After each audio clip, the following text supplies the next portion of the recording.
चिंतित रहते हैं, हम परेशान रहते हैं कि ये हमारे लोगों के साथ, इस मूल निवासी बहुजन समाज के लोगों के साथ क्या हो रहा है। कि जब ब्रिटिश चले जाएगा, इंडिया का राज एक ओलिगार्की करेगी।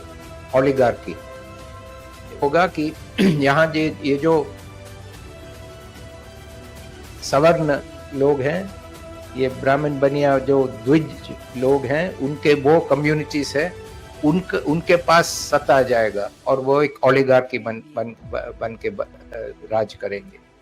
हमारा जो राइट है, फंडामेंटल राइट टू इक्वलिटी, जो सबसे इंपॉर्टेंट राइट है, लेकिन किसी भी चीज में इक्वलिटी का राइट किसी को भी नहीं मिल रहा है। BS4 अभियान के माध्यम भारतीय संविधान सुरक्षा सम्मान संवर्धन का अभियान को हम आगे लेकर के गए। इसको अन्य संगठनों ने भी कॉपी किया। आज ये इतने बड़े स्तर पे फैल गया कि राजनीतिक संगठनों ने भी इसको कॉपी किया।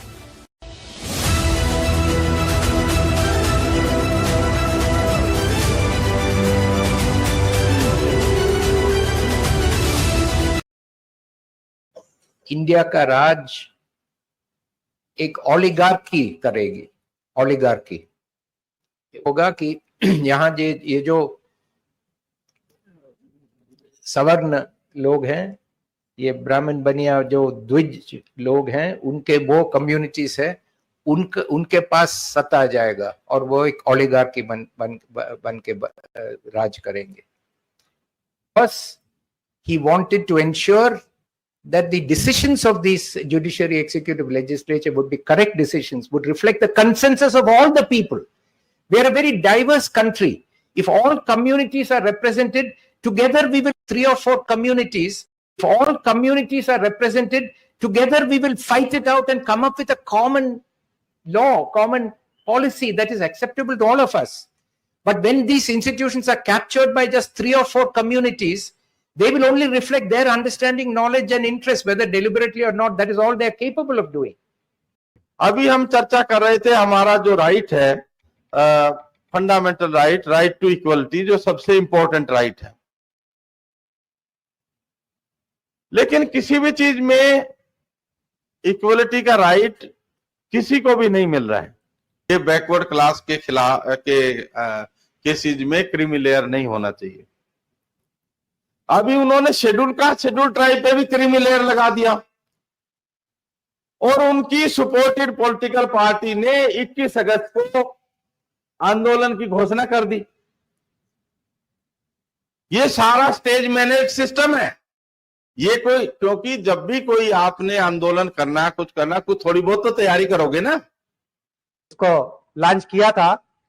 उसके बाद BS4 अभियान के माध्यम भारतीय संविधान सुरक्षा सम्मान संवर्धन का अभियान को हम आगे लेकर के गए।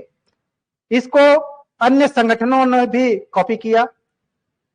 आज ये इतने बड़े स्तर पे फैल गया कि राजनीतिक संगठनों ने भी इसको कॉपी किया।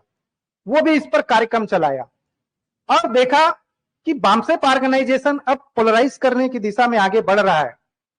वो इसका बेनिफिट ले सकते हैं, इसके ऑफशूट के लोग बेनिफिट उठा सकते हैं। तो उसने अपने केवल राजनीतिक संगठन नहीं बल्कि राजकीय संगठन में गवर्नमेंट ने साल भर का प्रोग्राम डिक्लेयर कर दिया।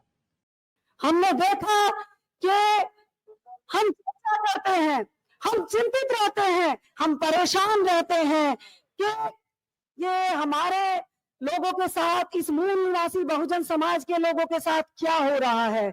न्यायपालिका उसमें कोई कभी न्याय नहीं करती, लेकिन जब संविधान को स्थापित किया गया, इस देश में संविधान लागू हुआ, तो 3 रास्ते स्थापित हुए जिनके माध्यम से प्रतिनिधित्व का सिद्धांत इस समाज में लागू होना था। वो लागू किस हद तक हुआ है, इस बात का विश्लेषण हम करेंगे। कार्यपालिका में जब प्रतिनिधित्व आया तो वहां से वो कानून बनने थे मूल निवासियों के हित कारक, और कुछ बने भी। उसी तरह जिस अनुपात में विधायिका के में हमारा नेतृत्व पहुंचा, उसी अनुपात में वो लागू हुए। परंतु दुश्मन ये जानता था कि ये 3 रास्ते हैं और इन्हें कैसे बंद करना है, इसीलिए उसने कॉलेजियम सिस्टम बना। और वो ये जानता था कि यदि विधायिका और कार्यपालिका की तरह ये लोग उच्च न्यायपालिकाओं में प्रतिनिधित्व पा गए तो इस देश से हमारी ये विषमतावादी व्यवस्था नष्ट हो जाएगी।